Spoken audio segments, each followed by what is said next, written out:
Welcome to Takes Invest. We're talking about investing, finance, and professional development. Hello, I'm Maurice, by the way. With respect to recording time of 4:04 p.m. on Eastern Time, Ethereum contract $2,907, about close to 7% so far. As you can see clearly on the crypto market and the equity market, we are bright red all over again. Seems like the tension between Ukraine and Russia, the war is definitely cultivating and progressively getting worse and worse. And with respect to across the market, it's been sliding down on a relatively gradual fashion the entire day, very much like an escalator on a downward trend. And per my early morning depiction on a technical front, this was something that the technicals was already foreshadowing. So let's just dive into the technical without wasting any more time, okay? So right now, with respect to Ethereum, we are about $50 above the 2,850, which is technically the level that we need to get to. We did not form, obviously, the cup and handle. We are literally broken at the moment. We're forming a head and a shoulder at the moment.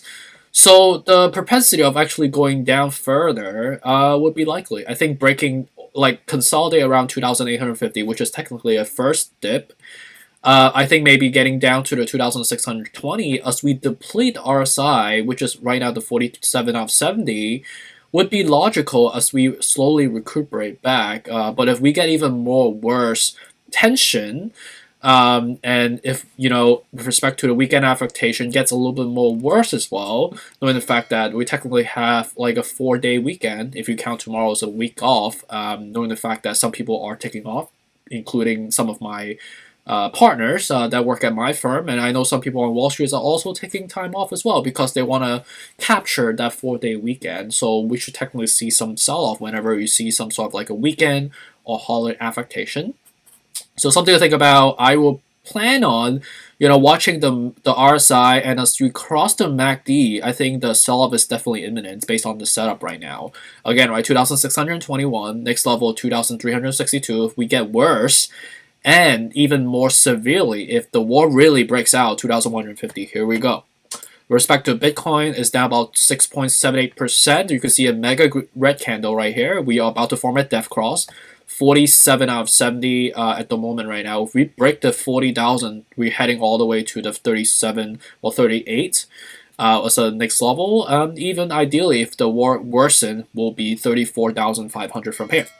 Dogecoin is down about 6%, 14 cents right now, anywhere from basically 13.81 all the way to 12 cents is logical from us. Cardano is down about 5% at the moment, 102 to order to 92 from here, the 41 out of 70. So I think anywhere as we break below $1, or like in the the 99 cents, the 99 cents all the way to 92 cents will be looking quite attractive for us to incur.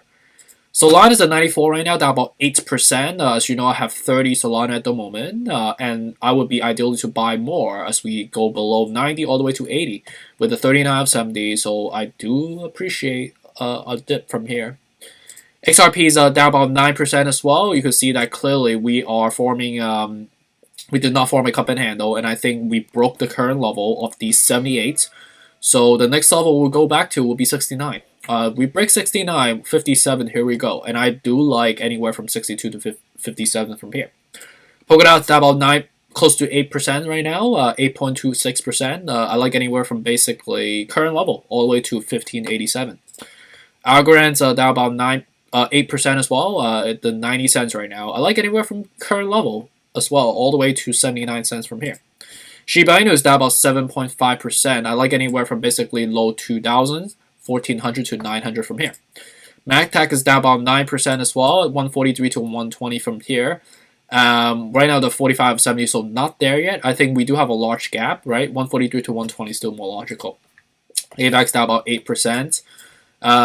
You could see that we are following the whole market right now. We do not even. I think the bullish trend is still possible because we did match the cup and handle. But obviously, the AVAX is one of those altcoins that follows the market, so we might see a slight pump. It might just like anti-correlate with the entire market, but at the same time, we have to look at the MACD and RSI that we are on top on the MACD front, and at the same time, RSI is relatively overbought So I don't suggest buying so, despite it looks like a bullish sign, but if you look closely, it's still a kind of a mixed signal at the moment. So again, more risk averse, 59 to 50 is still better. Luna 51 right now, basically $1 below the 52, right? So 62, 52 to 45. So I think we're heading to 45 as we go. Right now with the 42 out of 70, we are about to cross down as well. So yeah, I think 45, here we go. So overall market is selling off because, again, with respect to the war, seems like the tension is rising. And obviously with respect to the tech earnings is also selling off as well. And also with respect to the foreshadow perspective on the FOMC meeting, which technically is still a month out, but we are hearing verbiage from the FOMC meeting from the Feds that there's going to be 7 interest hikes, right? And whenever you see hikes of interest, it does not do any corporate institution a favor, and they have to be basically reluctantly sell on a loss to basically rebalance their portfolio. Just like because for investors, fiduciary support, it's one of the duties as an investor, right? So definitely a lot of volatility, uncertainty with this long weekend. So I think being prepared with a good sizable cash reserve will be logical for you. And I think we will obviously look at this as not like a freak out, but rather like an opportune time for us to further dollar cost average to build that long-term position from here. Right, so appreciate you. It's around 4 p.m. on the Eastern time now. I have like my couple other meetings and I'm going to be signing off later. So appreciate you on this Thursday. Have a good day. I'll see you tomorrow. Take care.